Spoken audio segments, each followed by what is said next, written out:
Have the questions, ask whatever you need. Thank you. Awesome. Thank you very much for that. Hey, everyone. Thank you very much for being here. It's a bit about me. My name is Hassan Akram, and of course, I run City Careers Coach. What do? We help people get into elite careers. So PE, StratCon, and of course, VC. So what am I here to do today is help you get into and advise on getting into elite VC careers. So who is this presentation for? It is for individuals looking for investor roles. It's not for individuals looking for, say, BD, platform, marketing, tech, or whatever. It is just for investor role. So a bit about why I guess we're qualified to speak about this. I am a VC recruiter. In London, I work for Kia Consultants placed into top VC firms. So to give an example, we work with the likes of Atomico, Accel KKR, amongst a number of others, GA. And just from that, we've got a very strong understanding of what it takes to get a VC investor role. But secondly, we've seen granularly, of course, recruitment is a funnel. You've seen granularly what it takes to excel at each stage. Now, of course, that's CV stage, case study stage, and offer management stage. So, how competitive do you think it is? Well, I guess, phrase better. I've got a current VC I'm recruiting for. The role was open for 2 hours on LinkedIn. How many applications do you reckon we got for this one role? 2 spots on the shortlist for Harvard grads, of course, today.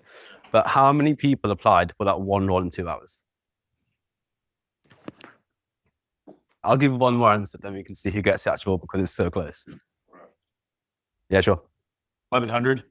Oh, mate. If it was that easy, that'd be amazing. But no, it was around 1,200. So there you go. Straight from London, 1,200 in 2 hours. Build it. So, yes, we had 1,200 people apply. And there were a lot of actual investors who applied, but also people from entrepreneurial backgrounds too.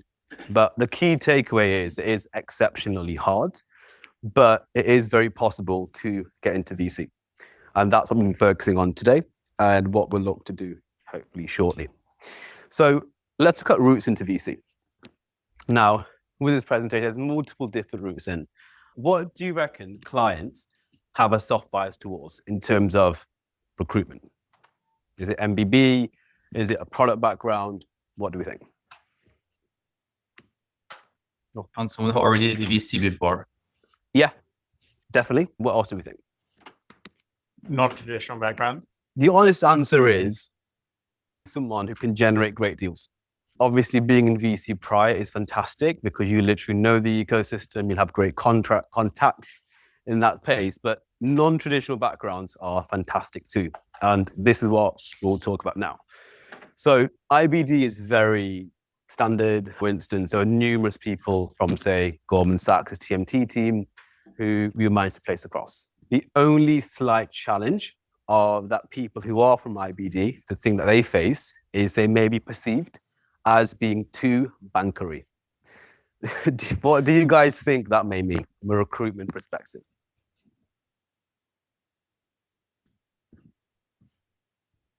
Sure. They don't have a network of entrepreneurs which focus on model. Yeah, I think you've answered it very well. They focus too much on the numbers. They don't focus enough in terms of the broader commerciality. What we look to assess for, and we'll go into a lot more detail on this, especially for coffee chats with initial recruiters, is demonstrable investor acumen. Because in IBD, on the sell side, you're advising on the sale, but on the buy side, you're buying stuff. It's really about looking at upside, downside, and having a strong and effective conversation on that. That's one route. Secondly, StratCon, of course, like MBB, is good because generally speaking, they have heightened commerciality. That's because of the very diverse range of clients they work with. Secondly, this is a big generalization.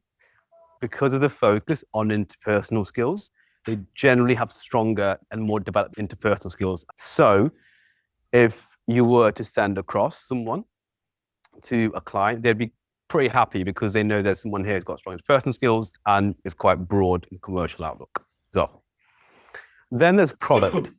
I personally really like people with product background. I think they're great.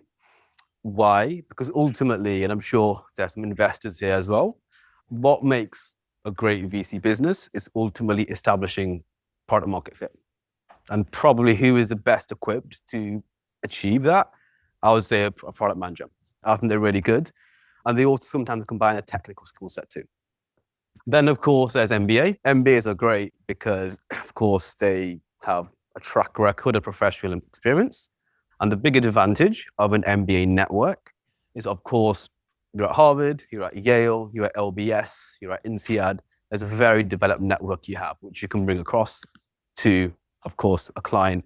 And ultimately, the name of the game is origination. If you can bring that through your network, say incubators or otherwise, that's fantastic. The only slight downside of doing an MBA, and this is for some clients, not all, the view may be that they've spent 2 years at university rather than 2 years investing. Now, hustle is my favorite one. I think it's great because you see some really unorthodox stories. So what do you think hustle could mean from a VC perspective? Please shout out from a recruitment perspective. Startup experience. Yes, but I guess to be more granular on that, what do you think that could mean? Yeah. Potential future deal flows.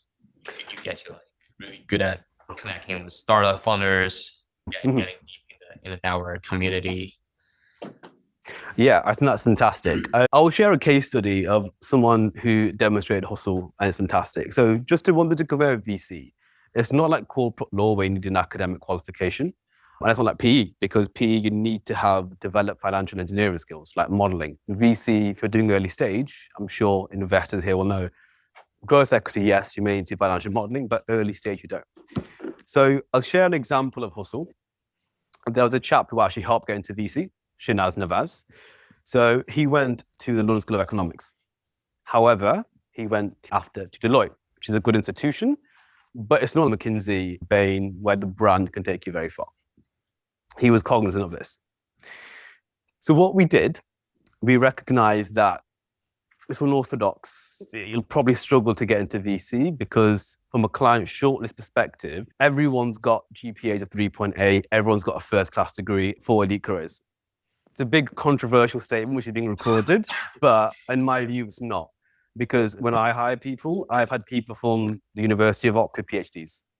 It doesn't necessarily mean you're going to be good at a job.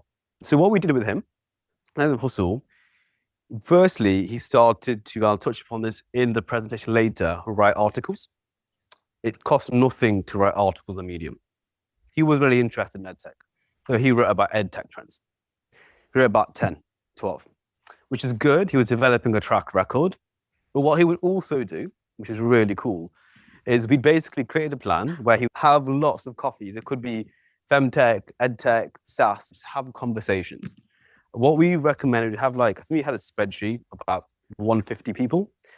He managed to have coffee with 30 of them, which is really good. But what we would do in the next stage, instead of being transactional, where you're just there taking, like, hey, you're amazing, I want to learn from you. What we decided to do was say at the end of each coffee, say, is there anything I can do for you to help your fund? Anything at all.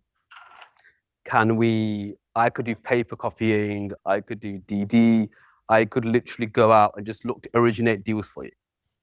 So literally acting like a VC, even though he wasn't a VC. A lot of firms actually said no, but there were a couple of firms who were like, okay, great. We're an EdTech firm. We're looking at trends in education in Bali. It'd be great if you could do a small research report for us.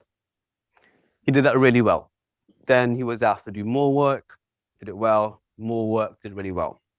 In 18 months' time, when Emerge Education required another associate to come on board, he had developed such a strong relationship. It made no sense for them to instruct a recruiter because they knew he was good.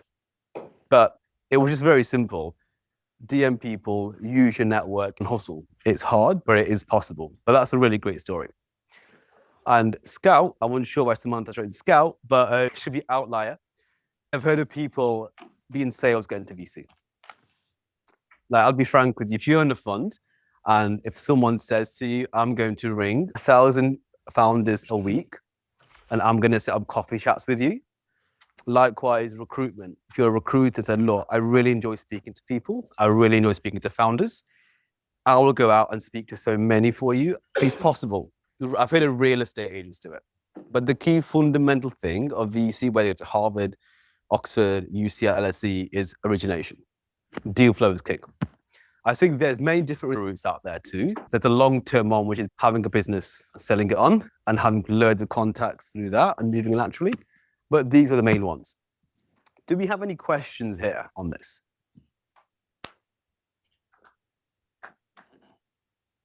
So let's go to the next one. So what recruitment looks like internally. This is the question we get asked so much by clients. So just for context, so a Apollo or Atomic, they will never handle a recruitment process internally. It just won't make sense because they look at thousands and thousands of CVs. They just don't have the HR resources to support that. So they will therefore hire us to be the intermediary to recruit for them. So I'm genuinely curious, what do we think recruitment looks like on our side? You're great to hear.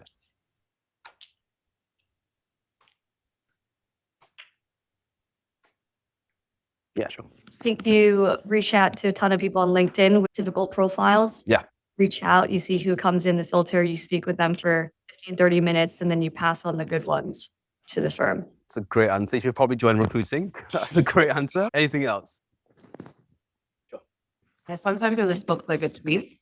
So you're posting that you have a role and people slide in people's DMs. I think Twitter VC is very real, and sometimes some jobs in the VC space get found that way. But I think, as Kelly mentioned, there's other more traditional ways of outsourcing the recruiting process. Just a no, sliding into DMs works. Okay. VC, it works too. I got my very first client from CCC sliding someone's DMs. It works. But in terms of what it looks like internally, I think just to add to your point, the firm that we worked at, they used this very advanced principle how they did stuff. So we would have a candidate universe of applicants we would target. So for VC, it would probably be Bain, BCG, McKinsey, MBAs. We'd have like MBA books, I think Harvard, LBS, INSEAD, and a couple of others. And from there, we'd have a database of contacts. We would go then a step further. And again, this is just for our organization. This varies from organization to organization. Sometimes we get referrals from individuals in the market who would say, this guy's really, really bright. Then we'd build positive referrals about them and then build quite a sophisticated database about who is really good and who we're looking to go forward to. The buy side is a very small world.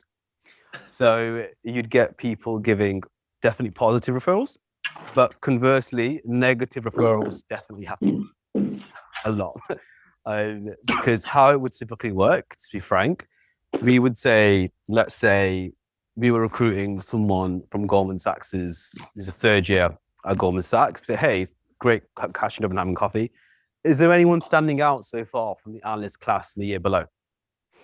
And some would get really granular. What we would ask for is comments, not just on their financial modeling ability, but also from, say, their interpersonal perspective. There was one candidate I specifically remember, someone saying she's developing her financial modeling skill set, but she's fantastic as a team player. Every Friday, she brings in Krispy Kreme donuts, which is amazing. Everyone should do it anyway. She'd bring that in and she'd make everyone come out to the pub and go for a drink. That was really well noticed. And that is something that, it's a data point for us to look at. So yes, it's very granular. So yes, one, we create market maps. Two, we interview candidates on a day-to-day basis. So literally having a 1 hour coffee chat, finding out more about them. So we would assess for a number of things there. So quite literally, one, how they come across. Two, their investor acumen. And thirdly, their commitment to VC. And I'll go into a lot more detail, but for me, if you want to go into VC, you absolutely categorically have to have startup experience. That is how I look at things, because it's a very, in my view, an unconvincing narrative that you're looking to go into VC if you haven't worked with early stage startups. But for me, there needs to be evidential data points, whether it's working incubators, if you've mentored startups. So yes, we'll go into a lot more detail on this, but we'd categorize candidates as there's either green, good, or star. This obviously varies, and maybe A, B, and C, 1, 2, or 3. Green is someone who may not have developed investor acumen. They just may not have a strong understanding of stuff as much as someone who's good. who may have something else, and instead of a star, it's just an all-round profile. I'll go into this in a lot more detail shortly. This is really important, super important. Now, going for a candidate coffee as an example. So I don't know how many people here have been to London. Amazing. So you know the Wharf pretty well, Canary Wharf. Amazing. There's a spot called Le Pan, the French pastry shop in the Wharf. There's a specific spot recruiters go to there. Why? Because you always get a table, and there are actually like slight things or wooden things up where there's a relative level of anonymity. So from my side, it's like going again, like the very small things make a difference. Like, is your shirt ironed? Really basic, but these things make a difference. Do you come in with a beaming smile? Are you engaged? Do you look tired? If you are tired, it's often in most terms, very generally a rational explanation. You probably had a very late night working, but all these things make a difference. For me, because we literally would meet so many people, my tactic was always to remember one specific thing about them. For guys, it was ties. I always wore a guy from the Ferragamo or a Hermes tie, which was me. But everything you do is assessed.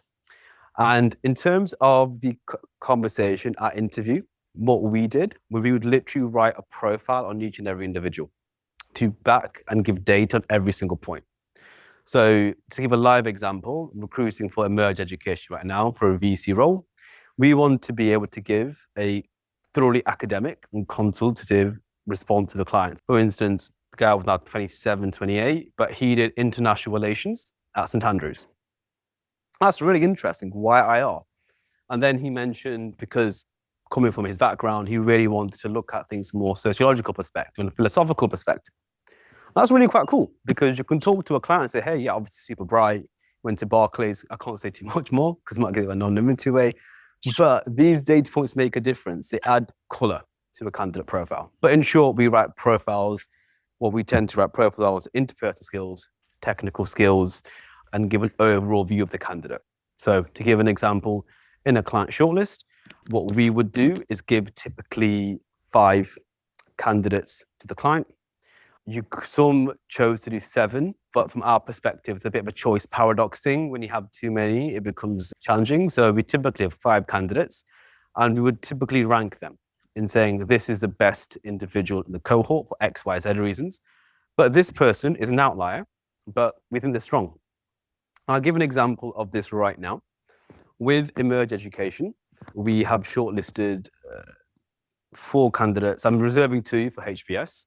Reserve 4 candidates. 3 have direct buy-side experience in VCs. One's in Dubai and 2 were elsewhere, but great places. But the 3rd person, who is never actually been an investor, but what she has done is shown complete passion to her career. She qualified as a corporate lawyer, but that wasn't for her. She then went to do an MBA, which is fantastic. She then worked at a startup incubator. She then has subsequently made angel investments. She has then worked for a diversity organization where she creates programs to get into VC. And within that, she creates masterclasses on deal origination, effective networking, and the like. For us, we thought she was really strong. And when we sent her across to the client, they were actually really happy. So yeah, it always does vary. But cool, what clients want? It's a big question. What do we think clients want from a VC perspective? Sure, thank you. Kind of like a relentless spirit, I've heard, like really about grinding, being like persistent. Yeah, persistent with this is amazing, because that's literally deal flow is king, and just be able just to write loads of emails, ringing people. That's super key. Yeah. Anything else? Yeah. Being really proactive and having Yeah. a good intuition and good investment strategy. That's a brilliant point. Could you just go into some more detail on that? I guess intuition in terms of like what are the non-negotiables you're supposed to look into? Mhm. Like what would be a type of startup to invest in and what not to? Because I guess like with so many VCs you could potentially invest in, so you'd want someone who's very efficient, who could look at one account and already be able to conclude if something good to invest in or not. So I think having an intuition is important. I think that's a great point. I think it's a rational and educated response to investment. That's really good. Brilliant. So it's very simple. I guess before going to this, which one do you think would rank highest from a client perspective?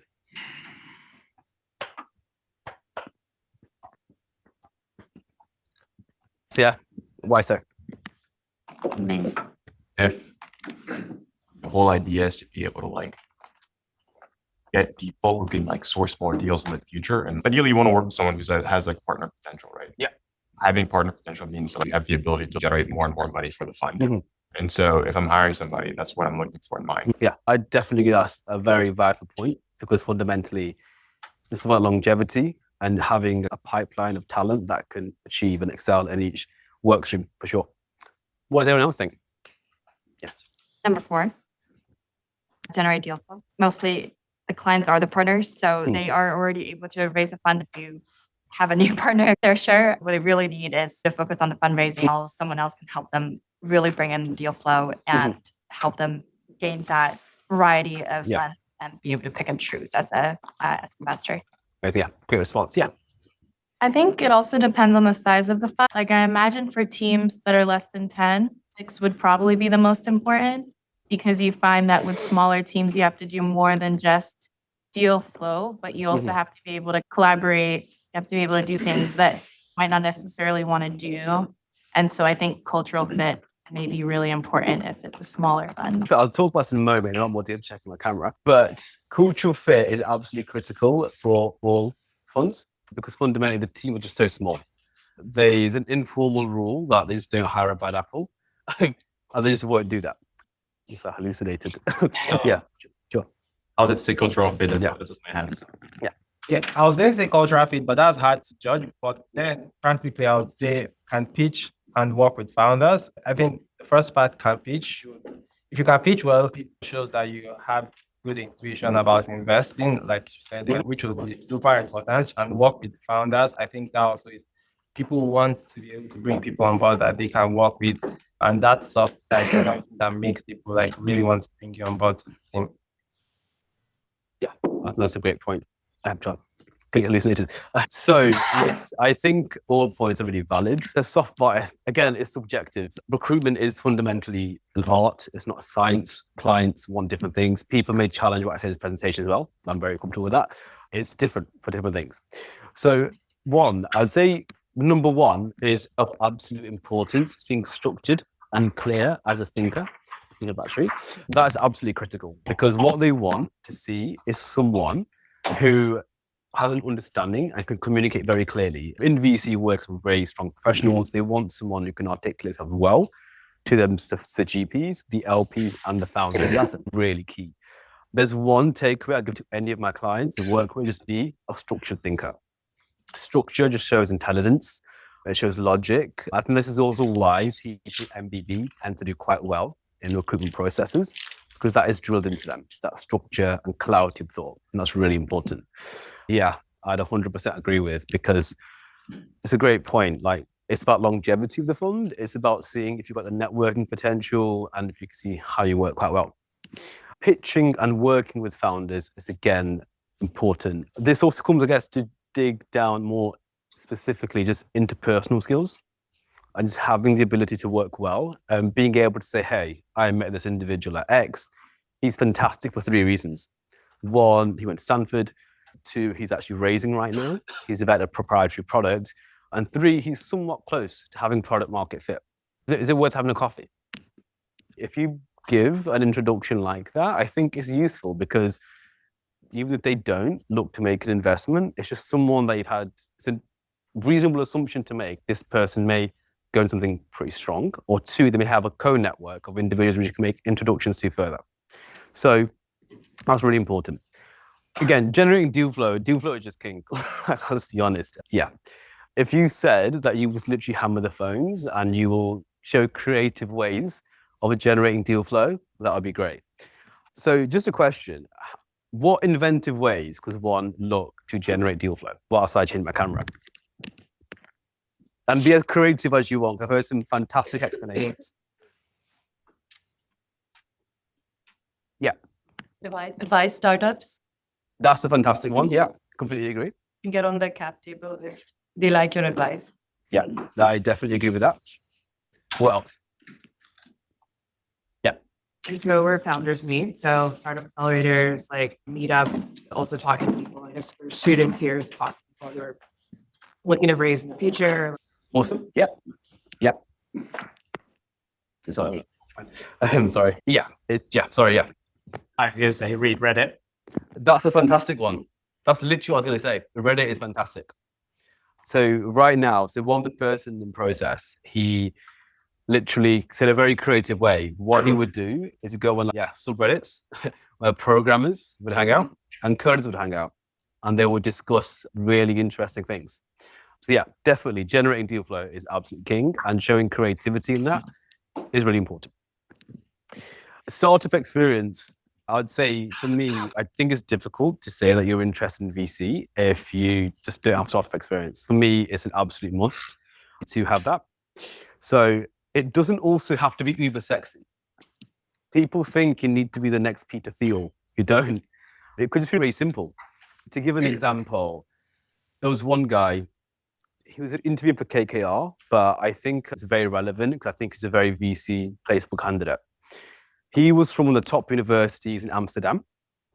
He developed somehow a proprietary relationship with beer pong, the red cup things, and he got the exclusive supply of beer pong cups to his university. I think it was Rotterdam. And basically, in term time, he would sell these products to parties all across Holland. This turned out to be amazing because he was just literally seeing it as a market and as a demand, and he's monopolizing on it, which is fantastic. This went down so well with the client. It just showed that this hustle is entrepreneurial and it's what a VC wants to see. And even KKR loved it. They're a PE firm. That's great. Cool. So from a recruiter's perspective, what do you think one can do to improve your profile?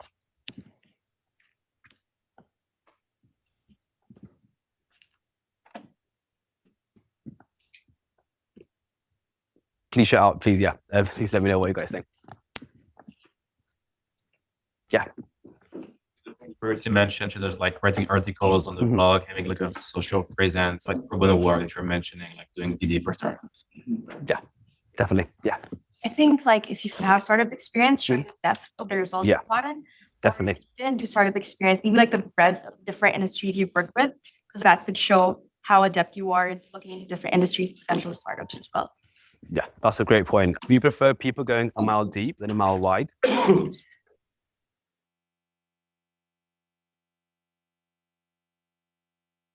To robotics, femtech, if it's consumer SaaS, know everything about that one specific thing. Why is that important? Because you'll be known as the go-to guy for whatever, robotics. That depth, that clarity is something that you can add value to, because once you're recruiting in conversation, how they generally look for, and then if you can come in and say, I can plug a gap of knowledge, which is X, that's fantastic because you can just develop the area. So yes, we really recommend having a really deep understanding of one thing. It's going way down into it, because even if you interview somewhere and you blow them away with their technical skill, by your skill set and understanding of an area, and the VC isn't looking to expand their investment thesis, they will just refer you to their buddies.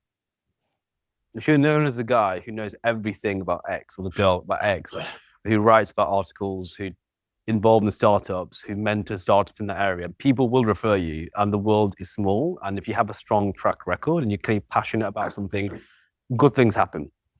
So definitely I recommend that. So my key headline here, I really want to emphasize, is you don't need to be in VC to be a VC. There's only one thing to take away from this conversation, is you do not need to be in VC to be a VC at all. I'll talk a lot more about this now shortly. So then you can see the presentation. If you could just do one thing from your side, what would it be?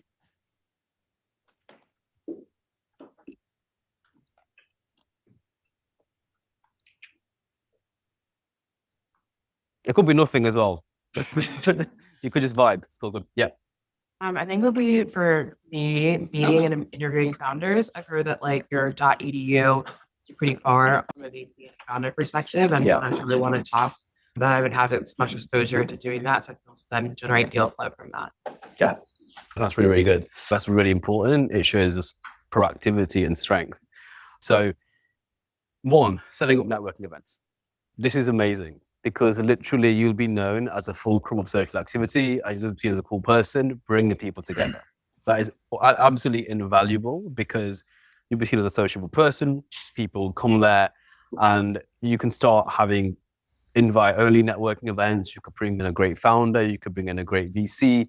It just shows this real depth and proactivity. I definitely recommend setting up networking events. It could just be like attendees of 5 or 10 is better than nothing. And you can just put it on your profile. And it's just about developing that for sure.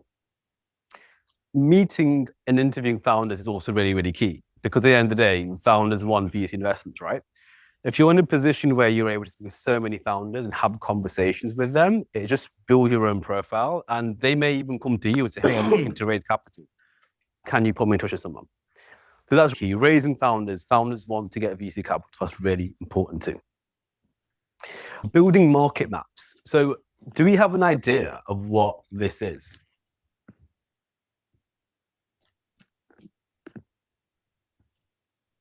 Bother, do you want to just shout out with your promotion? What do you think that might mean? Yeah, so looking into like different types of verticals and trying to understand like the landscape of what it entails to actually grow in the next 10 years in that industry, how will it change? And then using that initiative to drill into what type of companies will help build that. Yeah, definitely. It's about having a granular academic approach. Yeah, it's about having that granular and academic approach, just really owning an area and understanding it. And I think that's really important. And being able to present this to someone who currently works in VC and it's a partner is great because you could say you're actually going out and doing stuff. And if they use your market map, that's brilliant. It shows you're actually adding value. Yeah. I'll have 2 follow-up questions on this. Yeah, So please. how do you build one? Like, what are the different steps and like research that you do? What are the steps that you talk to people? And second is, how do you present this in which format? You do like a 20-page deck, or is it just something that you talk about? Great question. Thank you for asking. There's no one specific way, but you could just build an Excel sheet, perhaps. Build an Excel sheet. You could just draw a visual thing where you could just say, I don't know, London EdTech, and just put areas there and looking at pre-seed, etc. That's really good. Oh, in the format, it could be a deck, it could be a spreadsheet, it varies. But the key thing is having that information on a one-pager, concrete and specific. Writing articles and startup is absolutely, I think, one that I definitely just say most people can do. Just write, get your brand out there. That's just very, very important. Making angel investments, I would say, is very easy to do, but not many people do it. This actually shows you have skin in the game and you're actually wanting. A question about the networking events, is that just for like founders or you try to bring VCs as well as founders to these networking events? No, it could be both. I just think about developing with networking an ecosystem of people who want to get into the same goal. Because if you're building a tribe of people, you're just bringing people who are more similar to that. So whether it is founders or whether it is, investors. Angel investments is really, really key because literally there's nothing stopping anyone going in here today and like going on Angel List or wherever and making $100 investment. And that's powerful because just say you're really interested in EdTech and you go into an interview and say, I made 4 investments in the EdTech industry. I think it's really interesting. It's a good conversation to have. So making angel investments is powerful and it's proactive. It's not just someone saying I read Crunchbase every day, which is really great. I back Crunchbase, but it's about taking the step beyond because fundamentally we are all applying. So 0.01% of elite and statistically competitive careers in the world. It is about passing the first round CV stage. Working at an incubator is great because you just meet people, you'll know people, you'll find out with them. They may be raising around. You may find out some good things and you can just pass that information on to a founder. So to give an example, you could literally be like, hey, I mentioned before, we've seen someone really good. He's looking to raise around. Let's have a conversation. And last but not least, investing in equities. There's nothing wrong with that. You're again investing. It just solidifies your profile because you can say, hey, I make investments in EdTech. I also invest in, say, Byju's in India, which is a unicorn. So I've developed my profile and you can steer the conversation in an interview around saying perhaps, it's interesting to follow a company from early stage, right, say seed, whatever, and you can see how it's mature and it develops. That'd be quite an interesting conversation for a growth equity firm rather than a VC one, but we're still working with startups, so it's really cool. So, what do recruiters look for in a candidate?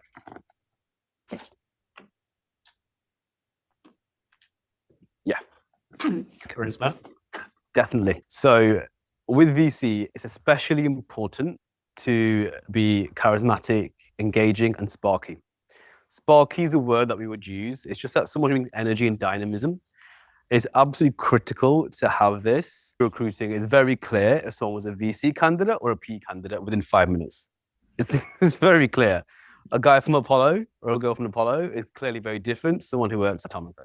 It just black and white, night and day, if you just realize it. But look for charisma for multiple reasons. One, people are charismatic, get further, they influence people, and founders trust them. Yeah, we can dig a lot more deeper into it, but charisma is super important. But second, I think to a point prior in the presentation, you're looking for future partners. You don't hire in VC for 2 years or 3 years. You ideally look for someone for the long term. So charisma is absolutely critical. A great point and well spotted out. So in terms of this, we'll look in more detail. What tangibly can we do to improve your profiles from a resume perspective? One, I'm fairly confident we're comfortable here in this, but having impact on every single thing you do. That's very, very important, especially from a startup perspective. To go a bit deeper into this, what I would suggest is, again, there's no perfect CV format, no matter what Wall Street Oasis says. It's not. Have a piece, an area, that has investing in or startup experience. Because that way, when a recruiter is scanning your CV, they can see you've got actual startup experience. That's what they want to see. Investing or startup. And then within investing, you could put angel investments and other things. And startup, you could write, for instance, mentoring someone, being a guide to an individual, helping individuals background, develop their startups too. That's really important. Startup experience, again, I would say is critical. We need to develop it. I probably wouldn't bring a candidate forward for that. Investment experience. So as mentioned a second ago.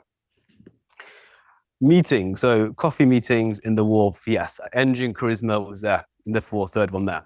Investment acumen is absolutely key when assessing a candidate. It's very important for them to explain why they think something is good, what's the upside on something, what's the downside, if the market is right, if the founder's good, does it make sense? Have they got any other track record apart from that?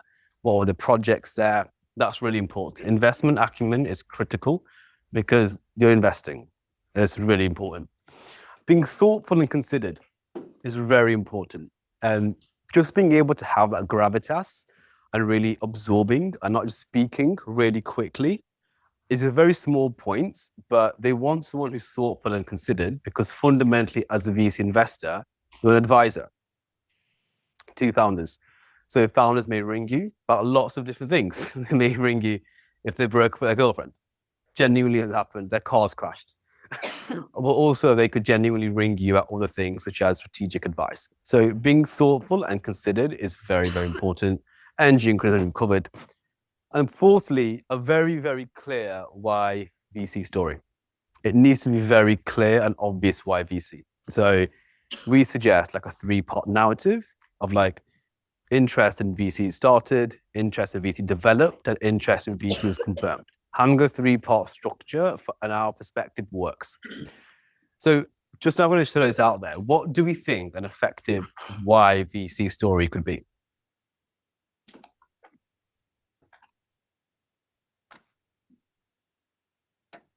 If you want to be an entrepreneur and if you want to start something of your own, you might want to like see the startup space through the investing world and see how it is. Yeah. How you start something of your own.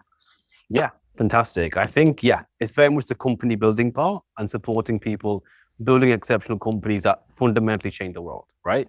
Like Zoom, Spotify, these are not just businesses, they've changed the world because like whenever you're on a commute, you can listen to a lot of Drake or whoever, right? It's a vibe.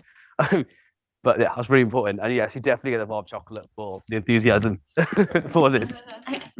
Thank you, Joe.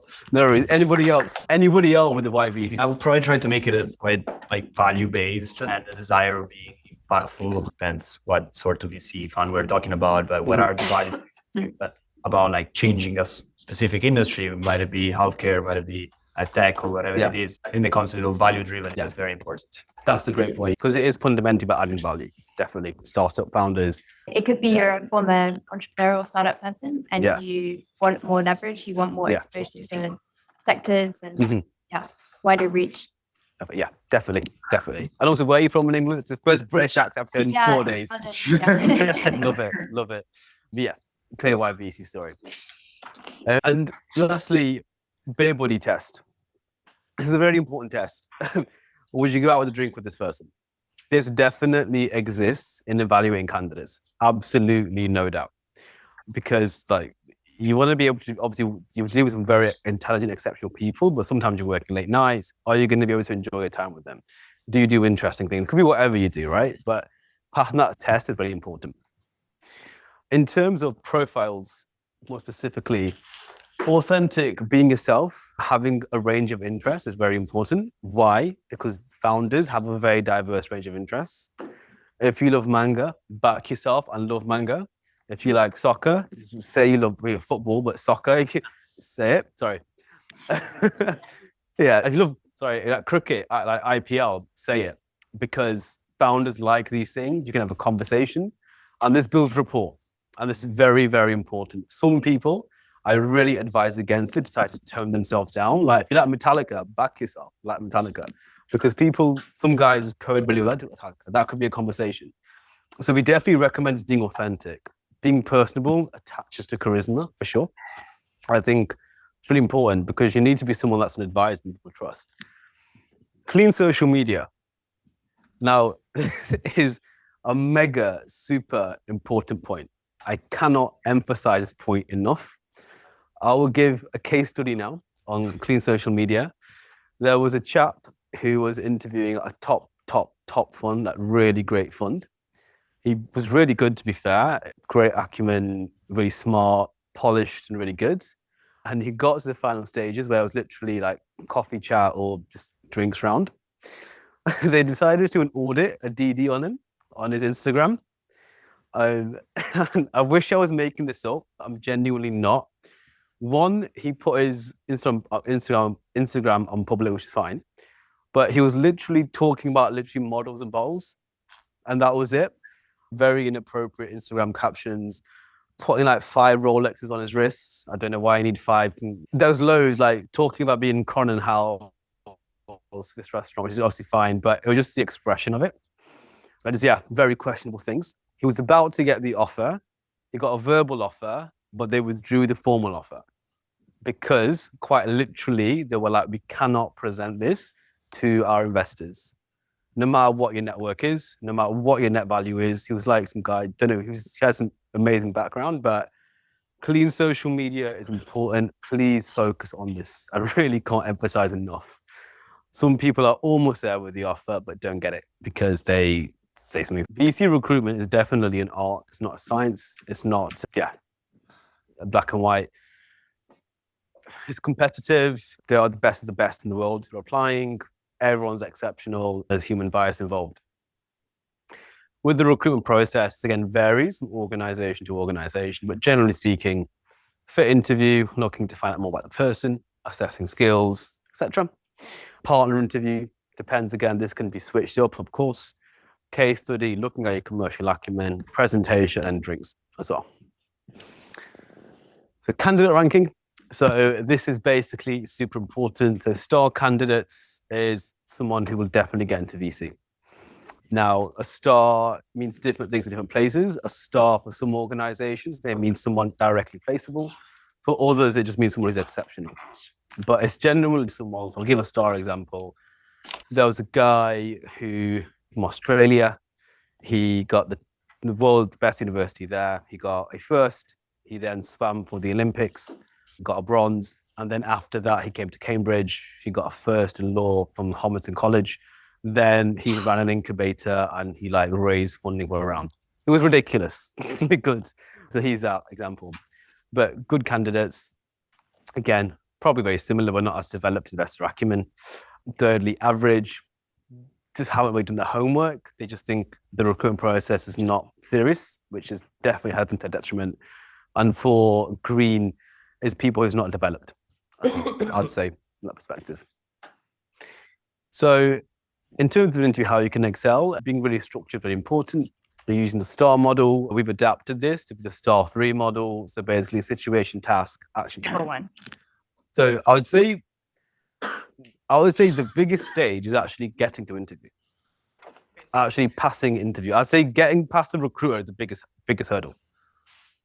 Because once you pass that, there's certainty. But the biggest barrier, like recruitment's a funnel, the biggest barrier is actually getting to interview. But in terms of the process itself, sometimes it's a case study. Because sometimes they struggle to clarify what they think is good and important. But yes, so in terms of this, yes, the STAR 3 model is very important. One really powerful thing at interview to do is be contrarian. Sounds ironic, but definitely go against the grain and say something that you think is different, but is valid and qualified. It shows you've thought about the process and you actually can give an opinion that's not mainstream. As long as it's qualified and reasonable and educated, people are open to it. Obviously, don't select their investments. Not what we want to do, but being reasonable is important. Being thoughtful and considered, going deeper what I've covered, but pitching yourself effectively is very, very important. Some of the questions that I would typically ask in an interview, many we ask, but how do you value your business plan? What makes a good investment? Yeah, can you explain why a company went the way they did? If you raise a round, what chief strategic person would you hire? That's a really important one because you can think about the founder both have technical skill sets. It could be a salesperson or it could be someone different. That very much varies. And then commitment. What have you personally invested in? Why not growth equity? Why not PE? Why not corporate law, etc.? So cool. Just want to try to detail about that. And just about ourselves, what we do is we focus on helping people explicitly get into elite careers like venture capital. So we go with that side. We also hire for VC firms too. This presentation is about VC, but we work all across PE, consulting, IBD, not there, and corporate law. So we go right way across that. Our recruiters, we have a framework, a network of recruiters from elite industries, and that is what we exclusively focus on. What we do and what we help with is basically helping get into VC and elite industries. So he has just raised a round of $250K for his own edtech startup. He's hired someone from Meta and he's looking to move that. And we're glad he's doing so well. Takeaways from this, I say 3 things are really important. Structure is absolutely critical to excel. Be proactive. You don't need to be a VC to go into VC. And hustle. It's very possible to get in. It's hard, but it's very doable. And actually, we're recruiting as well. So I promised to Vardays that we'd have 2 people from HBS that we would bring forward for the VC firm that I'm hiring for. One including the London Interdisciplinary School, which is changing the way universities operate. 2, I'm actually hiring for myself some MBA interns, which will look to get involved in some strategy projects. I'm really interested to get involved in that. And thirdly, I know we're talking about the dark side of IBD conversation, but I'm hiring for a top Indian investment bank all the way from associate to MD level internationally in India, the UK. So please do apply for roles on the website. We can have a chat and see what we can do. I'll be here for the next few days and let's catch up and be in person. Be fantastic. Thank you very much.